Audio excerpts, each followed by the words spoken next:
মসজিদে নামাজরত ছোট ভাইকে কুপিয়ে হত্যা করল বড় ভাই। আমরা আবার গোপালগঞ্জে যাব। গোপালগঞ্জে হামলার ঘটনা নির্বাচন পেছানোর নতুন ষড়যন্ত্র, বললেন ফারুক। এবং সর্বশেষ জানাবো বিএনপি জাতীয় স্থায়ী কমিটির বৈঠকে যত সিদ্ধান্ত। শুনছিলেন সংবাদ শিরোনাম, এবারে বিস্তারিত। বিএনপি জাতীয় স্থায়ী কমিটির বৈঠকে যত সিদ্ধান্ত। আগামী ফেব্রুয়ারিতে নির্ধারিত জাতীয় সংসদ নির্বাচনকে বানচাল করতে একটি মহল পরিকল্পিতভাবে দেশের আইন শৃঙ্খলা পরিস্থিতির অবনতি ঘটাচ্ছে বলে মন্তব্য করেছে বিএনপি। দলটির স্থায়ী কমিটির সভায় এমন দাবি উঠে এসেছে। রাতে গুলশানে বিএনপি চেয়ারপারসনের রাজনৈতিক কার্যালয়ে অনুষ্ঠিত স্থায়ী কমিটির বৈঠকে এই মতামত আসে। বিবৃতিতে মির্জা ফখরুল বলেন, সভায় গতকাল গোপালগঞ্জে জাতীয় নাগরিক পার্টির সভায় ফ্যাসিস্ট আওয়ামী লীগের দুর্বৃত্ত ও সমর্থকদের হামলায় 4 জন নিহতের ঘটনায় বিএনপি গভীর ক্ষোভ ও নিন্দা প্রকাশ করেছে। এই হামলাকে গণতান্ত্রিক প্রক্রিয়াকে নস্যাৎ করার ষড়যন্ত্র হিসেবে উল্লেখ করা হয় সভায়। বিবৃতিতে আরও বলা হয়, পতিত ফ্যাসিস্ট হাসিনা সমর্থকেরা পরিকল্পিতভাবে গণতান্ত্রিক প্রক্রিয়াকে নস্যাৎ করার জন্য ফ্যাসিস্ট বিরোধী আন্দোলনে উল্লেখযোগ্য ভূমিকা পালনকারী জাতীয় নাগরিক পার্টির সমাবেশে আক্রমণের ঘটনা ঘটায়। ফলশ্রুতিতে সরকারকে 144 ধারা ও কারফিউ জারি করতে হয়, যা এই মুহূর্তে গণতান্ত্রিক প্রক্রিয়াকে ব্যাহত করবার নীল নকশা বলে মনে করা হয়। এই প্রসঙ্গে পরিস্থিতি নিয়ন্ত্রণে রাখতে সরকারের ব্যর্থতার সমালোচনা করে। সভায় নেতারা আশা করে রাজনৈতিক দলগুলো অত্যন্ত সতর্কতার সঙ্গে তাদের কর্মসূচি নির্ধারণ করবে, অন্যথায় গণতন্ত্র বিরোধী শক্তিকে সুযোগ করে দেওয়া হবে।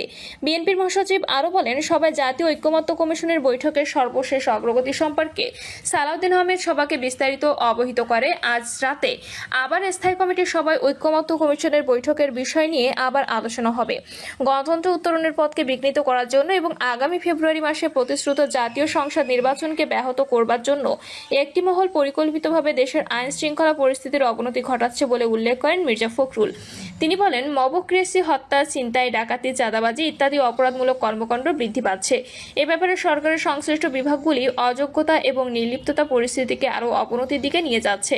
সংশ্লিষ্ট দায়িত্বপ্রাপ্ত উপদেষ্টারা গণমাধ্যমে শুধু কথাই বলছেন, কিন্তু কার্যকরী পদক্ষেপ নিতে ব্যর্থ হচ্ছেন। আইন শৃঙ্খলা পরিস্থিতির উন্নয়নের জন্য অতি দ্রুত সব ব্যবস্থা নিতে সরকারকে আহ্বান জানানো হয় বৈঠকে।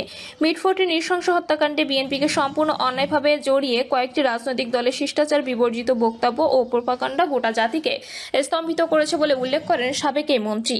তিনি বলেন, বিশেষ করে স্বাধীনতার ঘোষক শহীদ president Ziaur Rahman, BNP chairperson Begum Khaleda Zia এবং ফ্যাসিবাদ বিরোধী আন্দোলনের তরুণ জনপ্রিয় নেতা তারেক রহমান সম্পর্কে রাজনৈতিক শিষ্টাচার বিবর্জিত যেসব অশ্লীল বক্তব্য গোটা জাতিকে বিক্ষুব্ধ করেছে।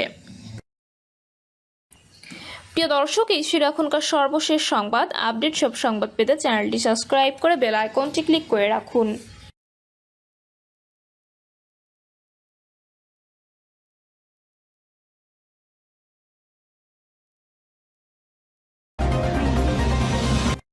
মসজিদে নামাজরত ছোট ভাইকে কুপিয়ে হত্যা করল বড় ভাই।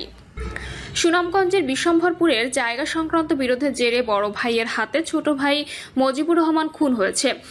বুধবার রাতে উপজেলার চরগাঁও গ্রামে মসজিদের ভেতরে এই ঘটনা ঘটেছে। তবে ইতোমধ্যে পুলিশ বিশেষ অভিযান পরিচালনা করে বড় ভাই লুৎফুর রহমানকে গ্রেপ্তার করেছে। তারা দুজনেই চরগাঁও গ্রামের কামরুমুন্সির ছেলে। পুলিশ ও স্থানীয় সূত্রে জানা যায়, বিশ্বম্ভরপুর উপজেলার চরগাঁও গ্রামের বাসিন্দা লুৎফুর রহমান ও মজিবুর রহমান আপন দুই ভাইয়ের মধ্যে দীর্ঘদিন ধরে বাড়ির জায়গা নিয়ে বিরোধ চলছে। এর জের ধরে বুধবার এশার আজান দিলে বাড়ির পাশে মসজিদে নামাজ পড়তে যান মজিবুর রহমান। তখন নামাজরত অবস্থায় বড় ভাই লুৎফুর রহমান মসজিদে ঢুকে দেশীয় অস্ত্র দিয়ে ছোট ভাই মজিবুর রহমানকে আঘাত করলে মসজিদেই লুটিয়ে পড়েন তিনি। পরে স্থানীয়রা উদ্ধার করে প্রথমে তাকে বিশ্বম্ভরপুর স্বাস্থ্য কমপ্লেক্সে নিয়ে গেলে তার অবস্থা আশঙ্কাজনক অবস্থায় চিকিৎসকরা তাকে সিলেট ওসমানী মেডিকেল হাসপাতালে প্রেরণ করেন। পরে রাতেই চিকিৎসাধীন অবস্থায় তার মৃত্যু হয়। বিশ্বম্ভরপুর থানার ভারপ্রাপ্ত কর্মকর্তা মোখলেসুর রহমান বলেন, এই ঘটনায় বিশেষ অভিযান চালিয়ে পুলিশ ঘাতক বড় ভাইকে আটক করেছে। তবে মরদেহ এখন সিলেটে রয়েছে। আমরা আবার গোপালগঞ্জে যাব, বললেন নাহিদ। জাতীয় নাগরিক পার্টির আহ্বায়ক নাহিদ ইসলাম বলেছেন, আমরা আবার গোপালগঞ্জে যাব। জীবিত থাকলে গোপালগঞ্জের প্রত্যেকটা উপজেলায় প্রত্যেকটা গ্রামে কর্মসূচি করব।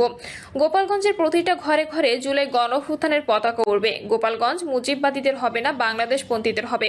পোস্টে তিনি লেখেন, গোপালগঞ্জ নিয়ে আমাদের অবস্থান গতকালকের বক্তব্যের পরিষ্কার বলা হয়েছে।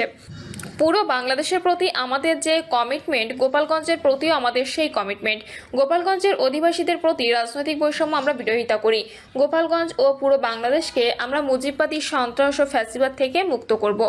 আওয়ামী লীগ যুগের পর যুগ ধরে গোপালগঞ্জে মানুষের জীবনকে বিপন্ন করেছে, মুক্তিযুদ্ধকে কলুষিত করেছে এবং সনাতন ধর্মাবলম্বীদের সঙ্গে বেইনসাফি করেছে। আমরা বলেছি আমরা এই পরিস্থিতির পরিবর্তন ঘটাবো। আমরা যুদ্ধের আহ্বান নিয়ে যাইনি। আমাদের পূর্ব ঘোষিত শান্তিপূর্ণ কর্মসূচি ছিল। মুজিববাদী সন্ত্রাসীরা পরিকল্পিতভাবে হত্যার উদ্দেশ্যে সশস্ত্র হামলা চালায় আমাদের উপর, যেরকমটা জুলাই গণঅভ্যুত্থানেও হয়েছিল। আওয়ামী লীগ সবসময় একটা গৃহযুদ্ধ পরিস্থিতি তৈরি করতে চায়। গণঅভ্যুত্থানে আওয়ামী লীগের এত হত্যাযজ্ঞের পরও 5ই আগস্টের পরে অনেকে রিফাইন্ড আওয়ামী লীগ আনতে চেয়েছিল। তাদের মনে রাখা উচিত আওয়ামী লীগ কোনো রাজনৈতিক দল নয়, আর এটা একটা সন্ত্রাসবাদী সংগঠন। তিনি আরও লেখেন, 5ই আগস্টের পরে আমরা বহুবার বলছি আমরা আইনি ও বিচারিক প্রক্রিয়ায় জুলাই গণহত্যার বিচার চাই, কিন্তু ছাত্রলীগ ও আওয়ামী লীগের লোকদের ব্যাপকভাবে গ্রেপ্তার করা হয় না। গ্রেপ্তার হলেও কোর্টে জামিন নিচ্ছে, থানা থেকে পালিয়ে যাচ্ছে। প্রশাসনের বিভিন্ন স্তরে ঘাপটি মেরে আছে ফ্যাসিবাদের দোসর এবং দুর্নীতিবাজ কর্মকর্তা, যাদেরকে টাকা দিয়ে কিনে ফেলা যায়।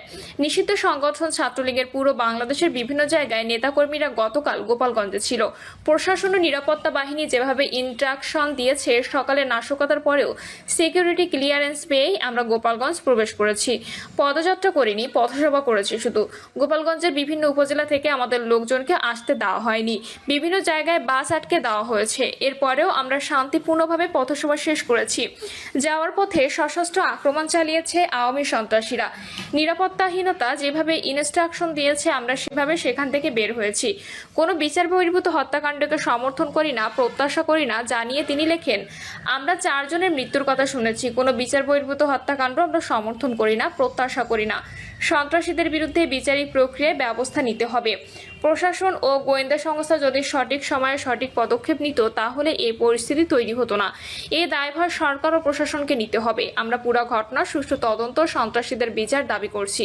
সুনির্দিষ্ট তথ্যের ভিত্তিতে সন্ত্রাসীদের গ্রেপ্তার করতে হবে। শুধু গোপালগঞ্জ নয়, সারা দেশে এই গ্রেপ্তার অভিযান চালাতে হবে।